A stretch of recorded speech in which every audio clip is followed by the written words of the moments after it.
Paano nga ba mag-apply ang isang PNP personnel sa cruise ship bilang security guard? Para po sa kaalaman ng lahat, malaki ang chance ninyo na makapasok bilang security guard sa cruise ship kapag nag-resign o tapos na kayo sa serbisyo. Ang ibig sabihin nun kapag retire na kayo. Ang background sa law enforcement ay isang malaking plus sa application mga kamarino. Narito ang step-by-step guide kung paano mag-apply sa cruise ship bilang security guard. Pakinggan mong mabuti, baka makakatulong ito sa iyo mga kamarino.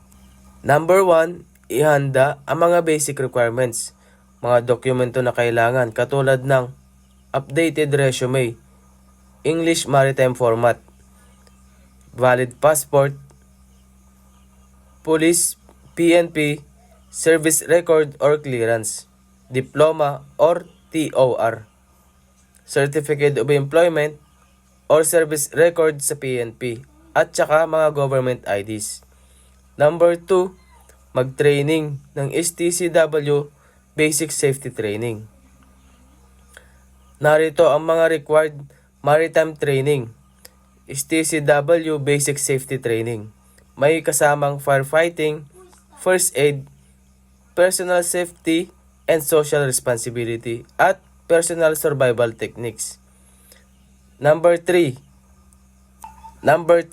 pagkatapos natin makakuha ng certificate sa mga kinuha nating training at makapagpa-COP, kukuha na tayo ng Seaman's Book. Kukunin lang natin to sa marina mga kamarino. Narito ang mga requirements sa pagkuha ng Seaman's Book. STCW certificate, birth certificate, valid ID. Kapag kompleto ka na, kailangan mo na magpabook online appointment. Number 4, mag-apply sa mga legit na manning agency katulad ng Magsaysay Maritime Corporation, Royal Caribbean Management, CF Sharp, MSC Philippine Careers, at marami pang iba mga kamarino. Kung gusto mong malaman ng mga manning agency dito sa Pilipinas, bisitahin mo lang ang Facebook ko. Nandun ang mga post ko about sa mga cruise ship manning agency dito sa Pilipinas. At number 5, kung sakali na tawagan ka for interview, maghanda ka na para sa interview. Mag-research sa posibleng tanong, position na ina-applyan mo. Bibigyan kita ng sample question. Why do you want to work as a security guard on a cruise ship? How you will handle an aggressive guest? What security experience do you have from PNP? How do you handle emergencies on board? Paalala lang mga kamarino, practice English communication skills.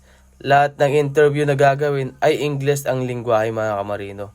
Number 6, kung sakaling natanggap ka na, magpapa-medical exam ka na. Kukuha ng visa kung kinakailangan. Bonus tips mga kamarino, mas mataas ang chance kung may PNP clearance ka, firearm training o VIP protection experience. Stay physically fit, kailangan ito sa security position. Mag-apply sa maraming agency para mas malaki ang chance mong matanggap dito. Kung sa tingin mo ay qualified ka, umpisahan mo nang mag-apply mga kamarino. God bless and good luck sa ating lahat mga kamarino.